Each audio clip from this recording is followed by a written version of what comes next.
Ladies and gentlemen, it is time to continue this absolute disaster that I have started. If you're new to the channel, my name is Nick. You're watching Olsen Auto, and today we got a lot to do. Now, of course, you can see the obvious. This garage is a mess. The whole shop is a mess. The Prelude broke. My clutch literally disappeared. To give you an example of exactly what happens to my clutch, let's get some light on this for you. So it looks normal, and then you go to press the pedal, and yeah. So I don't know where my clutch went, but the manual return is not the most effective option. Anywho, like I said, lot to do today. I picked up some new toys. I got the Icon light bar because I'm gonna be doing some work inside the Firebird today. And in this magical bucket, I had a Lowe's gift card, so I decided to pick up this laser infrared thermometer. I think it's just kind of cool to have, so I picked that up. Last video, pulled the small block out of the 79 Firebird here. Gonna clean up the engine bay because, well, we have the 6-liter LS. This is not ready to go in yet. This is getting a heads, cam, intake, all the fun stuff. And I don't feel like doing a cam inside the car when I could do it on the engine stand. Also gonna re-gasket it, all that fun stuff. I digress. Gotta pull the transmission out today, all the transmission lines, all that fun stuff. The transmission controller from the inside, take out that wiring. I wanna take off the wiper motors, probably the brake booster and whatnot. I'm gonna see if I can't leave this system mostly intact. Gotta take those two things out because the guy who bought the engine bought all of the Sniper and Hyperspark stuff too. So he gets the coil and the CDI box. Gonna be kind of stripping down the engine bay. It is gonna be painted. Now, it's no secret that I painted my Honda Shadow bobber, and I painted it a while back, and the color is awesome. It's a Tropical Glitz custom. It's called Miami Beach. You guys can see, it's hard to really see it on camera, to be honest, but absolutely gorgeous color. And the reason I painted the bobber that color is because I wanted to go with it for the Firebird, but before I spend like $1,000 a gallon on paint, you gotta make sure it's gonna look good. It looks good online, but I had to make sure, and it certainly lives up to the hype. So, gotta paint the firewall that color, of course, before I put the engine back in. I was gonna go with this navy blue that you see now. That changed. Tropical Glitz is gonna be the move. So we're gonna run some Miami Beach on this whole car. This car, bodywork wise, has never been good. As you guys can tell, the frame is solid, everything is like good and solid, but I never really cared to make it look pretty besides rattle canning the whole thing, so it was one color. That is gonna change in the next probably 18 months, which is a really long time frame. Don't forget, this is just a side hobby. So these things take time. I digress, let's jump right into it. Let's start by cleaning this mess up a little bit because a lot of coolant hit the ground. So we gotta clean that up. I got some containers so we can drain the coolant, the oil, all that stuff. Gotta get the engine over there because the guy's gonna pick it up tomorrow.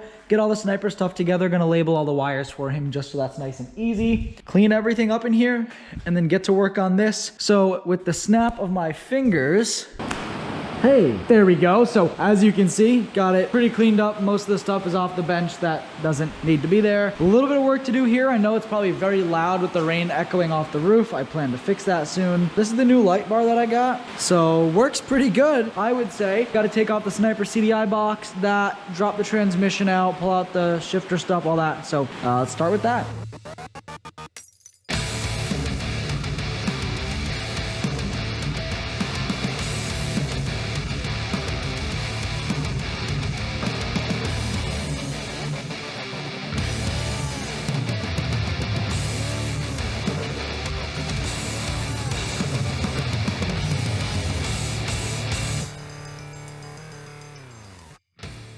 Now I gotta remove those old motor mounts before I decide to start messing with the transmission. That is gonna suck because it's a nut and bolt that goes like through the frame, so this is gonna suck.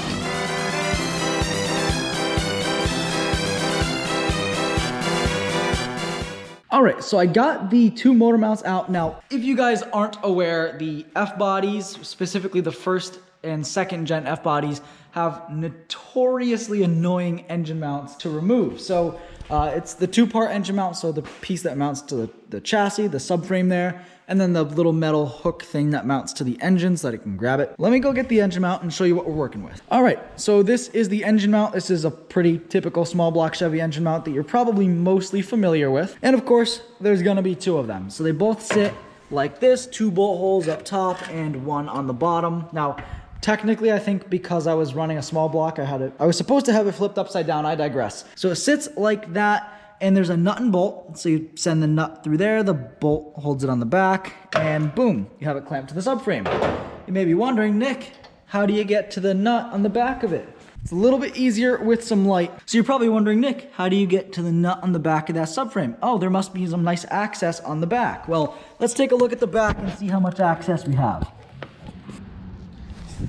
Not really much to work with. There's an access hole on the passenger side, but there's nothing on the driver's side. Through a mixture of wrenches, extensions, swivel sockets, able to get it off. I've done it before and I kind of knew what I was doing, so it took me like 45 minutes, probably less. It does probably honestly take a few more hours with the engine in the car. Thank God the engine's not. What I will say is I'm probably going to modify this frame to make the LS removal and install a little bit easier. I don't want to fight this battle again, especially if for some reason a motor mount goes bad. We are going to be running poly motor mounts in it, so I really want to make sure that this is an easy process if for some reason I ever have to pull the engine back out or pull the mounts out. Want to make it easy on myself next time, so I will be modifying it. Now we got to get the transmission out. The good news, should only be a couple bolts in the drive shaft, so I guess let's make that happen. Okay, so this is kind of crazy. As you can see, I got the drive shaft out, and you may notice a slight injury on the old eyepiece there. That hurt a lot worse than it looks. Got the rear end in the air. As you can see, the exhaust is down.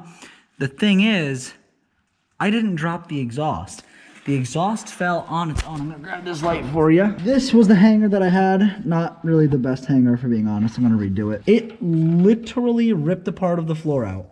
If we wanna go up here, we can actually see where it did so. So why this had enough power to rip like 1/8" steel, I'm really not sure, but I know when I do my next exhaust, also I need to paint match the floor because some of it's blue, some of it's black, but it's all brand new. That's the good part. I digress. I'm getting distracted. Next exhaust hanger is not going to be this style because that one's probably about to do the same thing as well. I'm going to drain the fluid out of the transmission and then jack it up and disconnect the shifter, disconnect the electronics. So I got the shifter cable right there, which probably going to disconnect it inside the car, I think. It's a little hard with a flex head.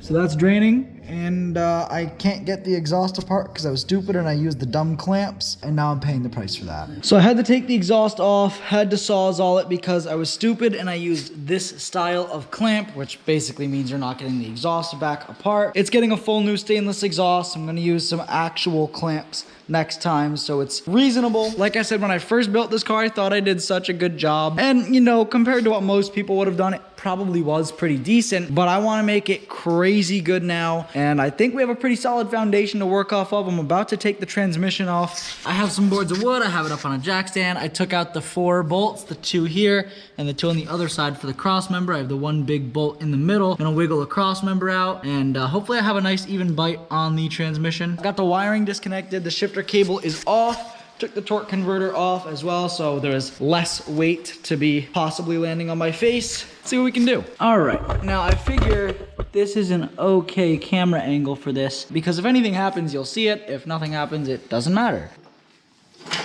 Now, the fact that I may have balanced this jack perfectly is actually blowing my mind right now. So for the haters, I got it on video. Now, lowering this transmission is going to be kind of a thing that happens.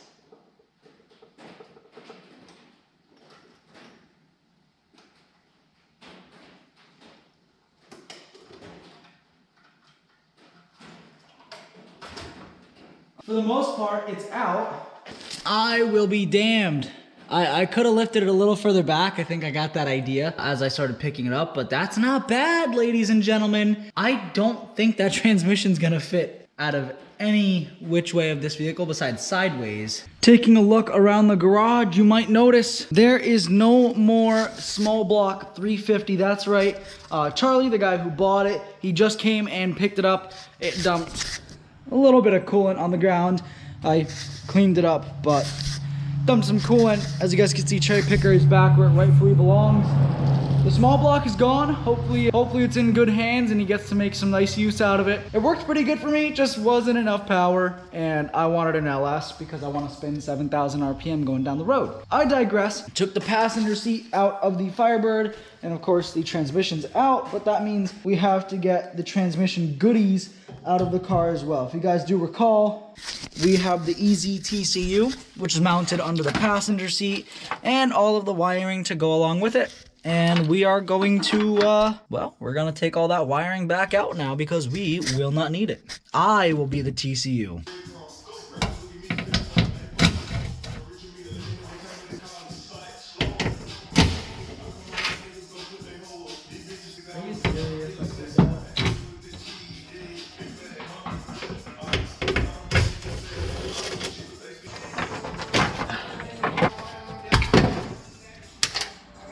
We are about to bust into this harness. I cleaned it up decent when I first made it, but a lot of it does not apply anymore. All right, so after fighting all of the wiring in here, of course my light just died, fought all the wiring, got the harness out. As you can see, there's way less wires in here now, and I got the shifter out, shifter cable, all that stuff. So the transmission, the torque converter, the drive shaft, the shifter cable, the shifter harness, the transmission harness, all of that is out. What am I gonna do with this? I'm not really sure. I am, however, going to end this video here. Made a ton of progress on the Firebird. Again, the first one was just kind of getting the engine out. This thing is gonna be so crazy when it's done, because now that I'm starting with a foundation that's like pretty solid, it's gonna be spending a lot of the money that I normally would have spent on metal work, and I'm gonna be able to put it into the engine, the transmission, make sure it's all sealed up and nice. So this thing is gonna be pretty sweet, and I can't wait to take you guys on that journey with me. The small block is gone and it's off to a good home. Hopefully I have some updates on it in the future. Like I said, that's going in an S10, but I am gonna end this video here. And I'm going to put the winner of last week's giveaway right here on the screen. So shout out to you. You won some SuperClean. Go ahead, DM me on Instagram. My Instagram is @OlsonAuto. And just send me your address and I will send you some SuperClean. But I do want to thank you guys for watching this video, supporting the channel, hitting that subscribe button, and of course the notification bell. I'll see you in the next one.